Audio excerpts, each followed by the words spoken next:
నిన్నటి నుంచి బాగా వినిపిస్తున్న టాపిక్ యూఎస్ షట్ డౌన్. చాలామంది యూఎస్ షట్ డౌన్ అంటే ఇంకా యూఎస్ కంట్రీ మొత్తం చీకటిలో బ్రతికేస్తది అనుకుంటున్నారు.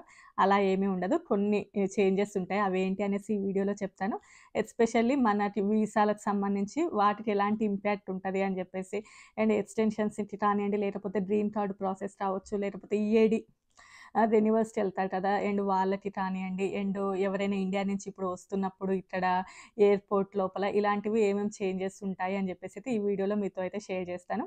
సో, ఇంకెవరైనా మొదటిసారి మన ఛానల్ జూస్తున్నట్లయితే తప్పకుండా సబ్స్క్రైబ్ చేసుకోండి. వీడియోకైతే లైక్ చేయండి. ఎవరికైనా యూజ్ అవుతదనుకుంటే షేర్ చేయండి. ఇంకా ఫస్ట్ షట్ డౌన్ అంటే ఏంటనేది షార్ట్ అండ్ స్వీట్‌గానే చెప్తాను.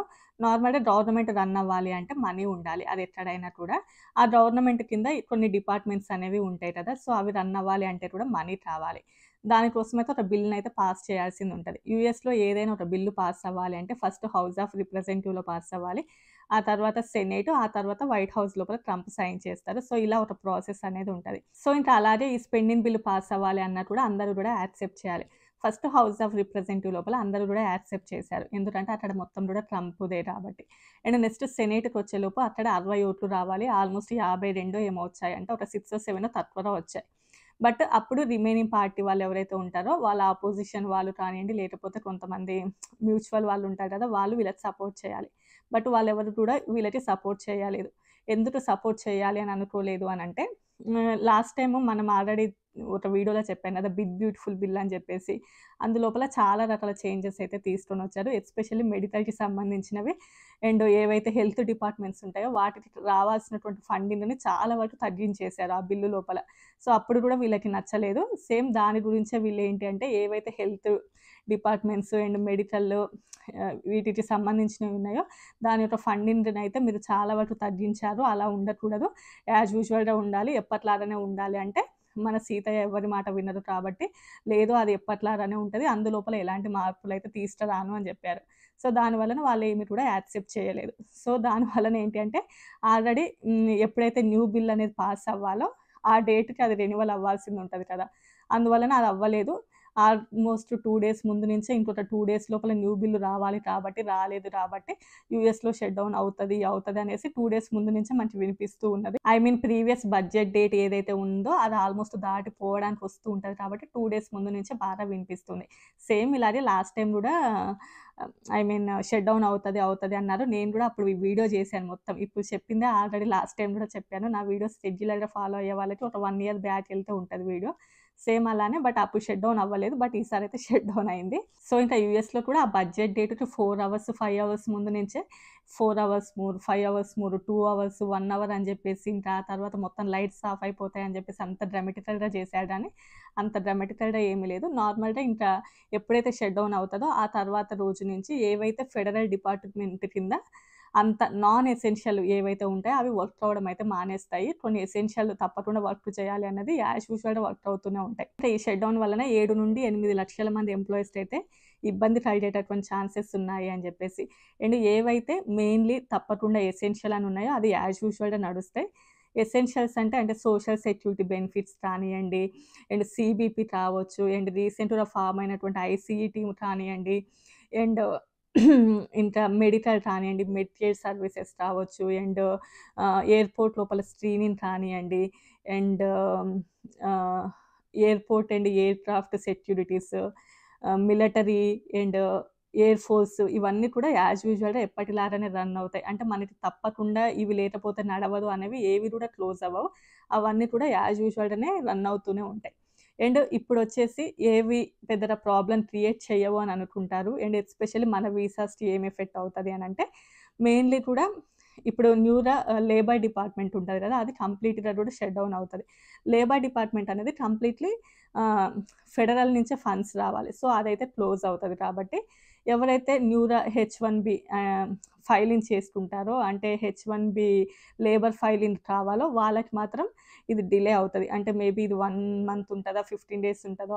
1 వీకా మనకు తెలీదు కాబట్టి, సో, ఇది డిలే అయ్యేటటువంటి ఛాన్సెస్ ఉంటాయి. అండ్ నెక్స్ట్ ఎవరైతే యూఎస్‌లో ఉండి ట్రాన్స్‌ఫర్స్ పెట్టుకుంటారు కదా! ఎల్‌సీఏ అప్రూవల్స్ రావాలి అంటే, అది కూడా లేబర్ డిపార్ట్‌మెంట్ కిందనే ఉంటది కాబట్టి అది అవ్వదు. సో, ఈ రెండిటికి మాత్రం చాలా ఇంపాక్ట్ ఉంటది. అండ్ నెక్స్ట్ ఎవరైతే గ్రీన్ కార్డ్ ప్రాసెస్ కూడా లేబర్ సర్టిఫికేట్ ఉండాలి కాబట్టి అండ్ అది కూడా అండ్ కొన్ని వీసాస్ ప్రాసెసింగ్ కూడా డిలేస్ అవుతూ ఉంటాయి. సో, ఇవైతే డిలేస్ అవుతాయి. ఆల్రెడీ మనకెవరికైనా వీసా ఉందనుకోండి, ఇప్పుడు ఇండియా నుంచి రావాలనుకుంటున్నాం, మాకు మొత్తం వీసా ప్రాసెస్ అయిందంటే వాళ్ళకి ఎలాంటి ప్రాబ్లమ్ ఉండదు. ఎందుకంటే ఆల్మోస్ట్ డాక్యుమెంట్స్ అన్నీ వచ్చుంటాయి కాబట్టి వాళ్ళకి ఎలాంటి ప్రాబ్లమ్ ఉండదు. New H-1B labour filing impact అవుతది. అండ్ ఫెడరల్ నుంచి ఏమైనా బెనిఫిట్స్ రావాల్సినవి ఉంటే అవి కూడా ఇంపాక్ట్ అవుతాయి. అంటే ఐ మీన్ డిలే అవుతాయి. ప్రెజెంట్ అయితే అవి కూడా ఏం వర్క్ అవ్వవు. సో, ఇవి మెయిన్‌గా అయితే వర్క్ అవ్వనివి. అండ్ నెక్స్ట్ ఏవైతే వర్క్ అవుతాయి అనంటే ఫర్ ఎగ్జాంపుల్ చాలామంది ఏంటంటే ఇప్పుడు ఎక్స్‌టెన్షన్స్ ఉంటాయి.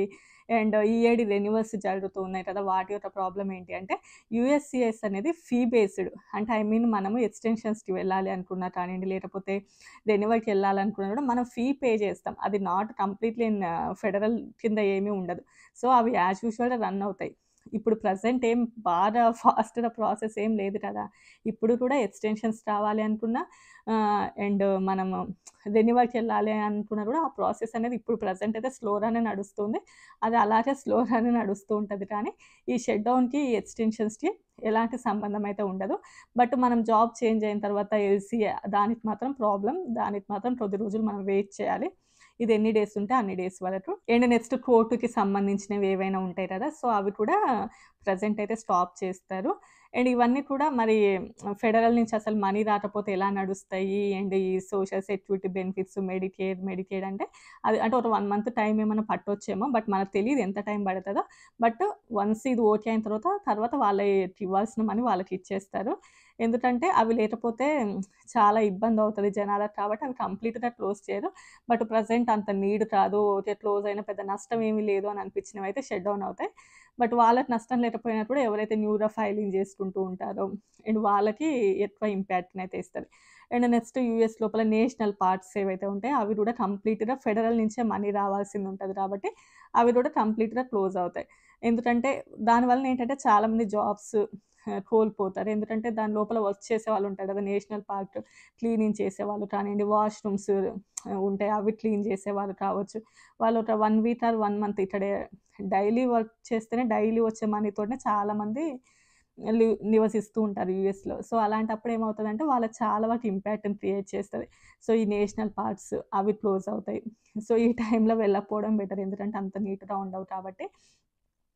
అండ్ నెక్స్ట్ ఏవైతే రీసెర్చ్ సెంటర్స్ ఉంటాయో, సో, రీసెర్చ్ సెంటర్స్ కూడా అవి కూడా కంప్లీట్‌గా ఫెడరల్ నుంచే రావాలి. అవి కూడా క్లోజ్ అవుతాయి. And next food security team వాళ్ళు కూడా ఫెడరల్ నుంచే మనీ వస్తాయి కాబట్టి, అవి కూడా కొన్ని రోజులైతే పాస్ అవుతాయి. ఇది కంప్లీట్ షట్ డౌన్ కాదు. యాజ్ సూన్ యాజ్ జస్ట్ ఇప్పటి వరకు మాత్రమే కాబట్టి, సో, అవి కూడా కొంచెం షట్ డౌన్ అవుతాయి. చాలామంది స్కూల్స్ పనిచేయవనుకుంటారు.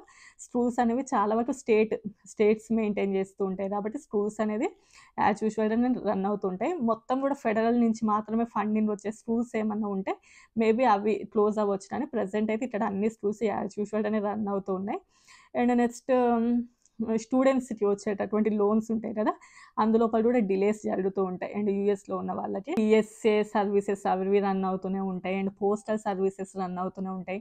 అవన్నీ కూడా రన్ అవుతూనే ఉంటాయి. అండ్ ఇలా చెప్పుకుంటూ పోతే చాలా కూడా లేబర్ వర్క్ చేసేటటువంటి డిపార్ట్మెంట్స్ ఏవైతే ఉంటాయో వాటికైతే ఎక్కువ ఎఫెక్ట్‌నయితే ఇస్తాయి. అండ్ నెక్స్ట్ వచ్చేసి ఇదేం ఫస్ట్ టైమ్ కాదు. అండ్ యూఎస్‌లో షట్ డౌన్ అవ్వడం ఆల్మోస్ట్ ఇది 15 16 అంటే షట్ డౌన్ అవ్వడం 1980 నుంచి చూస్తుంటే. లాస్ట్ టైమ్ ట్రంప్ అడ్మినిస్ట్రేషన్ ఉన్నప్పుడు కూడా షట్ డౌన్ అయింది. అమెరికా చరిత్రలోనే అత్యధికంగా షట్ డౌన్ అయినటువంటి రోజులు లాస్ట్ టైమ్ ట్రంప్ అడ్మినిస్ట్రేషన్ ఉన్నప్పుడే. ఆల్మోస్ట్ డిసెంబర్ నుంచి జాన్వరి వరకు అయిందంట.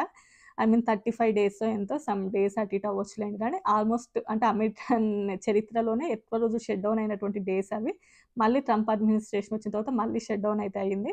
అండ్ ఇంతే అండి ఆల్మోస్ట్ వీసాస్ గురించి అయితే ఎక్స్‌టెన్షన్స్‌కి అయితే ప్రాబ్లమ్ లేదు. అండ్ న్యూ హెచ్-1బీ లేబర్ ఫైలింగ్‌కి మాత్రం ప్రాబ్లమ్. సో, ఇంతే ఈ వీడియో నచ్చితే లైక్ చేయండి, షేర్ చేయండి, సబ్స్క్రైబ్ చేసుకోండి. రేపు మరో మంచి వీడియోతో కలుద్దాం. Bye bye.